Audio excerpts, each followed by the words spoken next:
Hey guys, welcome back to the channel. I know it's been a long time that we did a breakdown of both 4 and 5, so today we're going to go ahead and do the breakdown of both episodes 4 and 5.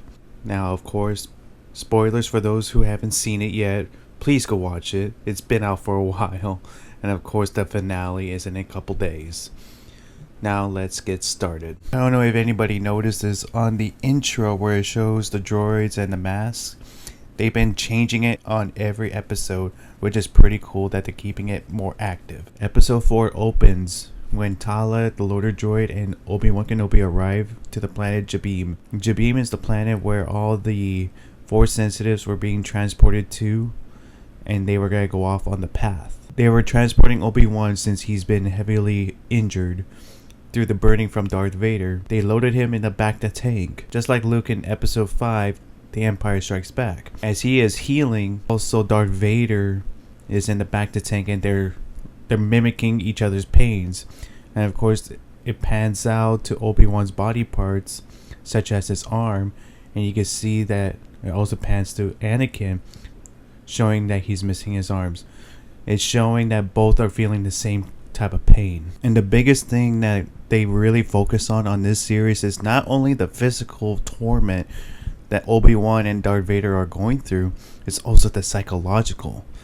Because while they were in the bacta tank, Obi-Wan is feeling all the psychological warfare that Darth Vader confronted him by saying that he should have killed him when he had the chance. Made Obi-Wan snap, and he awakes in the bacta tank, and he gets out of it, but Tala begs him to stay in so he can heal some more. But he's wondering where Leia is. Then it cuts to the Inquisitorius. Reva is questioning Leia and trying to break her by saying that Obi-Wan is dead, and of course Leia becomes very troublesome.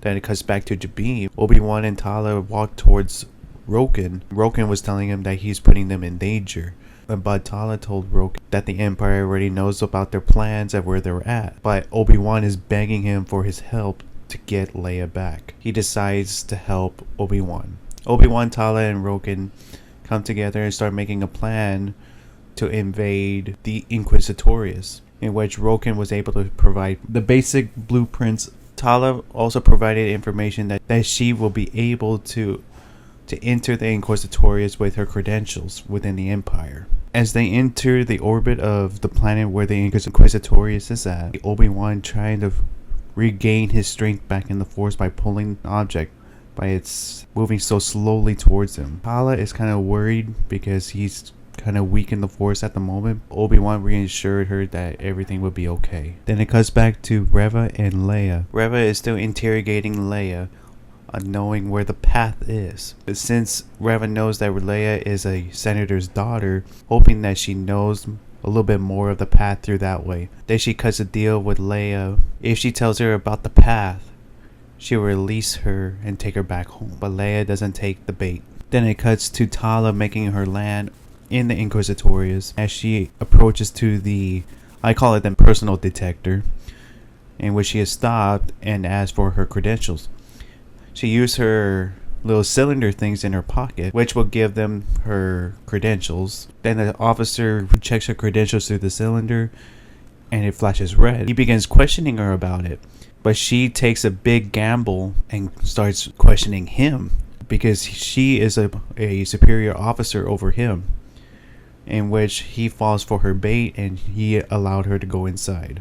It cuts to Obi-Wan swimming to the base, literally the base of the base. As he's swimming, Tala lets him know that she was able to get through and she will be able to have access to everything he goes through once he's inside. Then it cuts to Reva still interrogating Leia. Now she got frustrated and started using the Force just like Kylo Ren, by using the Force to access their mind, in which she has a lot of trouble in doing it to Leia because Leia is a lot stronger than her in the Force. Leia was able to be a little snarky about how weak Reva is with using the Force. After Reva gives up using the Force to pull information out of Leia's mind, she does a little mini monologue to her in which Lola activates, but Reva senses it and pulls it towards her. and she confiscates the droid. While Obi-Wan is making his way through the Inquisitorius, there's a secret droid that passes by him. Of course, Obi-Wan is hiding. Tala was able to track where he is at and notice where all the secret droids are at. But then another Imperial officer comes up to her and tells her that she's at the wrong station and demands her identification. So they go back to like somewhat a back room in which she gives him a beatdown. While that is happening, Obi-Wan is going in blind and he's trying to continue down the hallway, but then two stormtroopers come by and so he has to hide. So Obi-Wan is calling for Tala. She was still busy dealing with the Imperial officer. So Obi-Wan is trying to focus and try to use the Force to cause a distraction. And he pulled the old Alec Guinness move by using the Force to create like a sound distraction. Just like how Obi-Wan in episode 4, A New Hope. Then it cuts back to Reva and Leia. Reva is doing a last-ditch effort in which Reva grows very frustrated and gives the signal to the stormtroopers to take her to the interrogation room. Then it cuts to Obi-Wan. Tyler's trying to figure out where he's at, but he figured that he was at a secure sector. He was able to open the door. It reveals to be the tomb of Jedi. He sees numerous of Jedi there. And at the end, he sees a youngling. A lot of people noted that one of the Jedi that was in the tomb looks like Mace Windu. But this person has both of his arms, especially his right arm. As you remember back in Revenge of the Sith, his right arm was cut off by Darth Sidious. So I believe Mace Windu is still on the loose and plotting his revenge on Darth Vader. Then Obi-Wan senses that Leia is in trouble. Then he tells Tala to create a distraction. Tala decides to call out Reva just so it could give Obi-Wan time to find Leia and rescue her. Tala was able to call out Reva, in which Reva has to stop the device from torturing Leia. Reva approaching to Tala, and Tala is telling her that she's been a secret agent and learning about the path. It cuts to an awesome sequence in which Obi-Wan finds the room where Leia is, uses the lightsaber and the darkness to cut down the stormtroopers. Obi-Wan was able to free Leia, in which they make their way out of the secured area and to meet with Tala. But while in the hallway, they've been spotted by the secret droid. Then it cuts to Reva and Tala. Reva doesn't know whether to believe Tala or not about the information that she provided to Reva.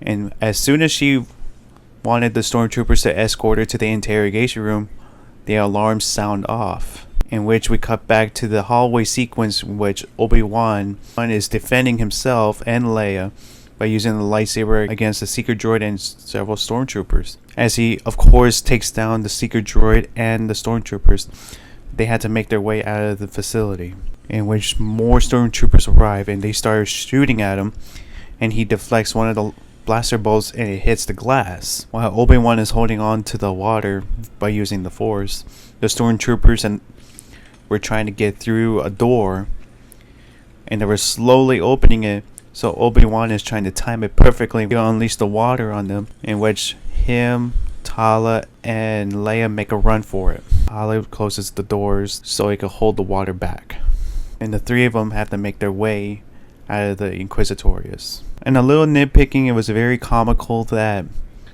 Obi-Wan uses a trench coat to disguise himself, but Leia is walking alongside with him, so it makes it weird that he has an oversized hip and nobody is even questioning about it. And of course, they walk past by the Inquisitors without being spotted, and of course all these stormtroopers and Imperial officers, until Reva calls out Tala for being a traitor. And of course all hope is lost because they got caught. Then the speeders came in, did a surprise run attack, in which gave Obi-Wan, Tala, and Leia enough time to make a run for it to the edge of the hangar bay, in which one of the speeders lands and they all loaded inside and they take off.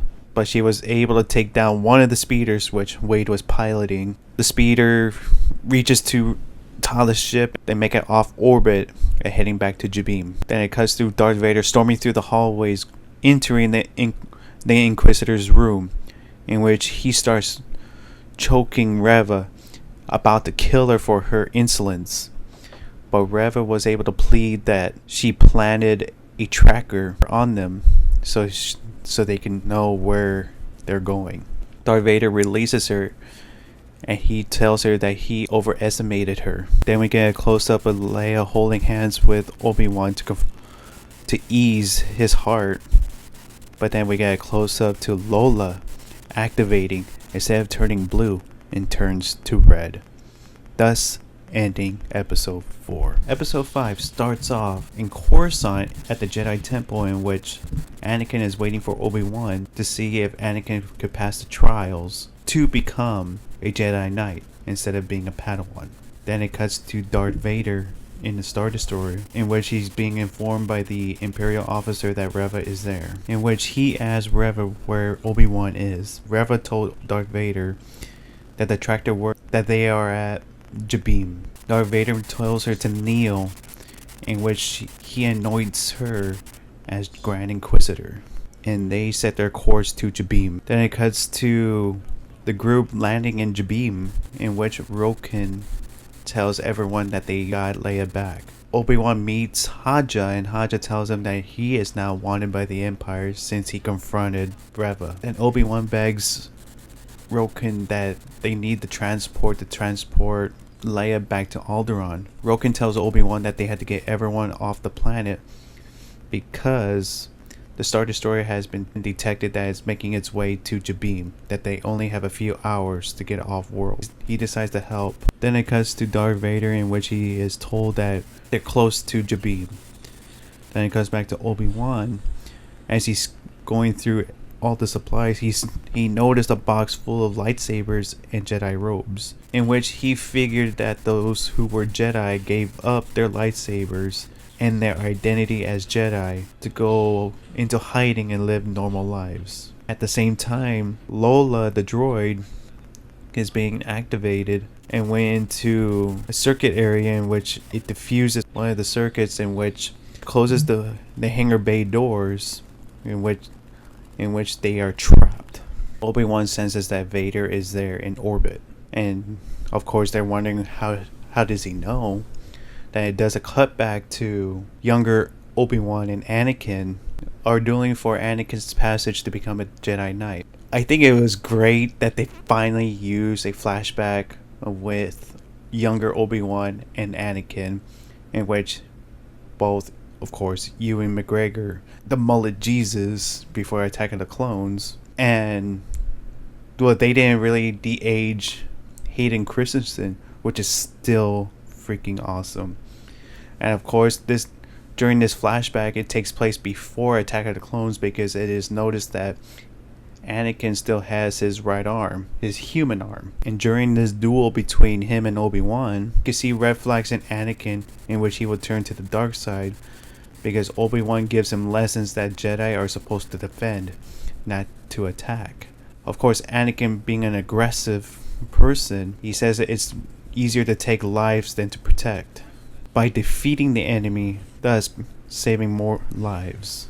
And it cuts back to Darth Vader in the Star Destroyer gazing at Jabim, in which he gives the order to send out a battalion to Jabim. Then it cuts to Obi-Wan, and being a tactician and a general from the Clone Wars, he tells everyone that yes, the Empire is much stronger and more equipped, but they have to make a plan not to fight them off, but to hold them long enough in order to get the hangar door open and for them to escape. So he devised a plan by saying to seal all remote access, and they had to defend together. And he tells Roken that he only has 1 hour to get the door open, and everyone starts to seal off all remote accesses. Then the Empire battalion and the Inquisitors make their final approach to the base. It's only Reva that is there to lead the charge, in which everyone inside can hear, and they're trying to hurry up Roken to open the door, in which he thought he had it, but of course he didn't have it. Roken said it must be a fuse that must have blown, in which Leia offers to go help, and so she goes inside and tries to figure out what the fuse is to work on. He tells Haja to keep an eye on her while he goes out and tries to deal with the situation with the Inquisitors and the battalion. But then his communication device rings off, so he has to go and answer it. Once Obi-Wan is in a secluded area by himself, he plays the message and it's from Bail Organa. Bail Organa is very worried that he hasn't heard anything from Obi-Wan, in which he thinks of the worst, either that he is killed or captured, or if Vader learned about the children. If Bail continues to not to hear anything from Obi-Wan, that he'll go to Tatooine and help Owen take care of Luke. And the message ends.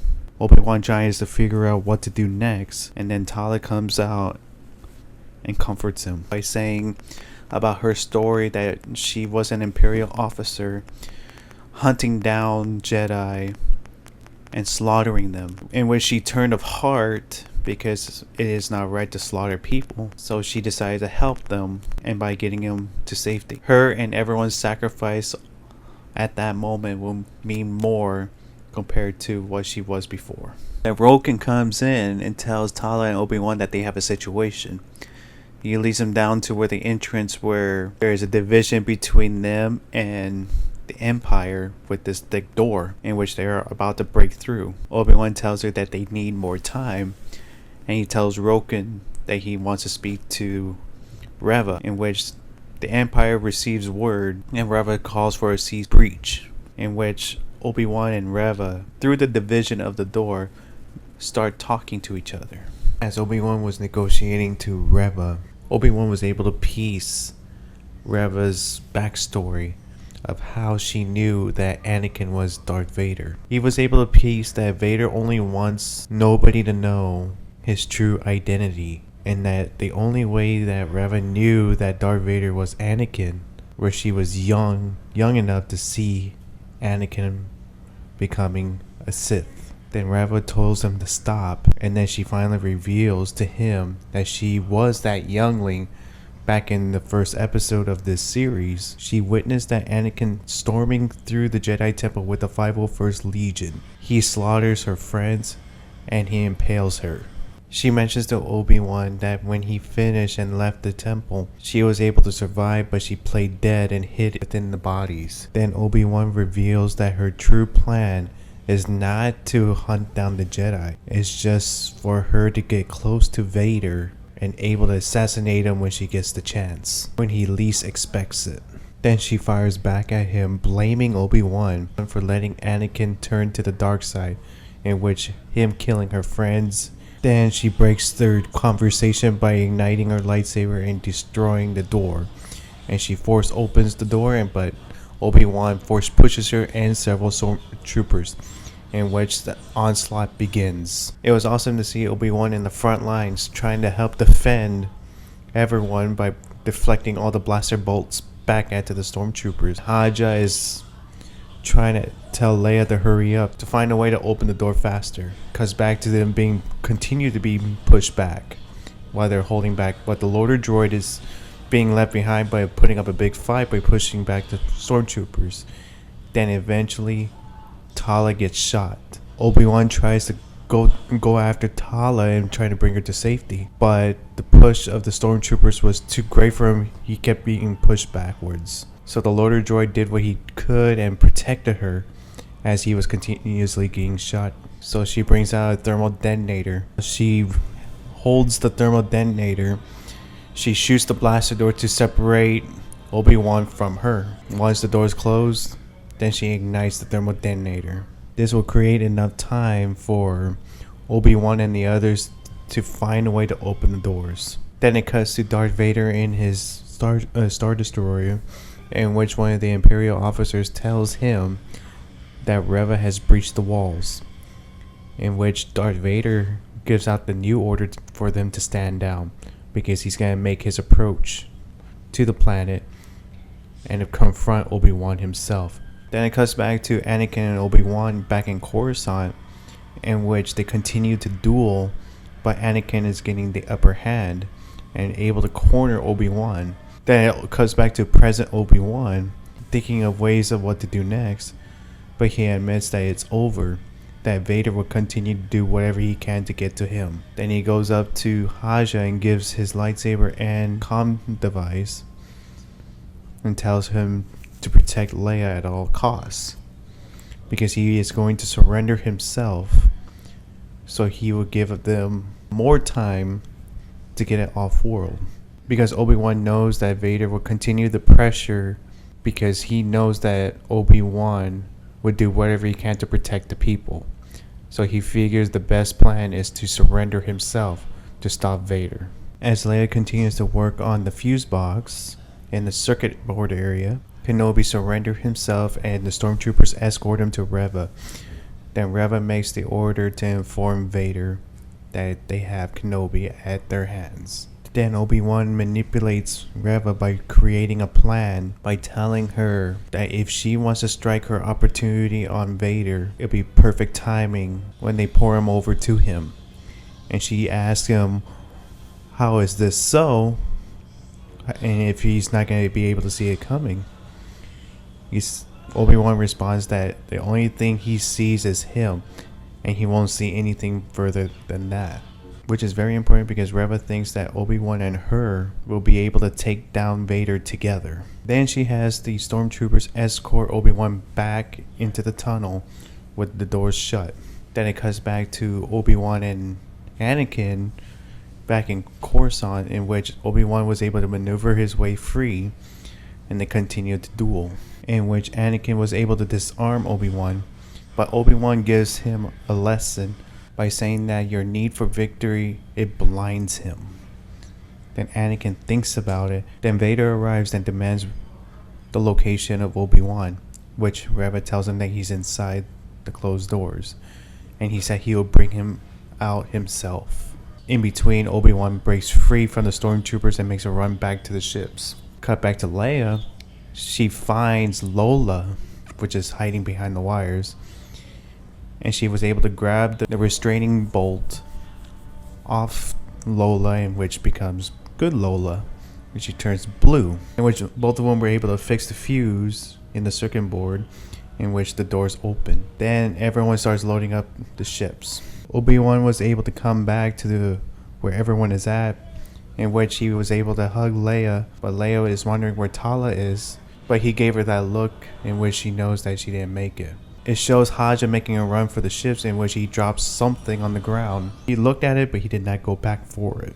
Then it cuts to Vader making his way to the ship, in which the ship is about to take off. In an awesome way, he pulls the ship downwards back to the ground, and he rips the wall of the ship open. As he ripped through the ship, another ship takes off, in which everyone was in that secondary ship, and they were able to go off-world. As pissed as Vader was to see the ship go, it cuts back to Coruscant, where Obi-Wan and Anakin are still dueling. Obi-Wan, without a lightsaber, was able to maneuver, make a distance from Anakin.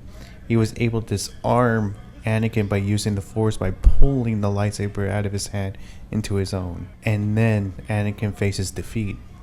Once again, he tells Anakin that he is a great warrior, but the need to prove himself is his failure, in which Obi-Wan tells him that he will remain a Padawan until further notice. As Vader was watching the ship disappear, Reva walks behind him, ignites her lightsaber and tries to strike him down. But Vader, as awesome and as strong as he is, he stops her by using the Force. And their duel begins, but Reva is clearly no match to Darth Vader, because he only just used the Force to toy with her. At one point, she loses her lightsaber to him, in which he splits it in half and he tosses one back at her, and they begin to duel, in which she is clearly still no match. And then she loses her lightsaber, and Anakin points downwards, just like how he did to Count Dooku. As he makes his final approach to her, she reminisces of when Anakin impaled her. Then Darth Vader impales her, and she's on the ground suffering. The Grand Inquisitor himself shows up. He relinquished her from her duties as Grand Inquisitor, and they leave her for dead. Then it cuts back to the ship, in which Roken tells Obi-Wan that the hyperdrive is not working and that the Star Destroyer is tailing them. Then it cuts back to Reva as she gets her lightsaber back.